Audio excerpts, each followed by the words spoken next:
मांस विक्री बंद जाल्यार आयज 4 दीस जाले। आता ही मांस विक्री विक्रेत्यांनी बंद केल्या एक निषेध म्हणून, कारण तांकां खंय NGO सतयतात। हाजेर मांस विकपाक जेन्ना सरकारान एक कितें पावल उखलूंक जाय आशिल्लें तें काय अजून कांयच जावना।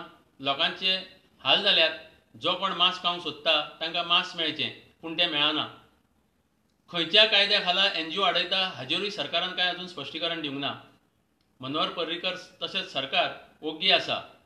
आमकां अशें दिसता की हो जो कोळसो प्रकरण आसा आनी म्हादय प्रकरण आसा ताजे कडल्यान लोकांची नदर, लोकांचें लक्ष पयस वचपा खातीर हें षडयंत्र मनोहर पर्रीकर सरकारान रचलां। गोंयकारपण म्हणपी खंयच कांय उलयल्लें आयकूंक येना आनी लोकांचे सगळ्याक हाल जाल्या, धंदो करतल्यांचें लुकसाण जालां। अमित शाह जें कितें करूंक सोदता त्या तालार हें सरकार नासता काय कितें असो आमकां प्रश्न पडला। आमी लोकांक शिटकावंक सोदता की कर्नाटकान आतां जी वेंचणूक जावपाची आसा त्या फाटभुंयेर ही असली कारस्थानां, असली षडयंत्रां रचप चालूच जातलें तेन्ना लोकांनी सादूर रावचें।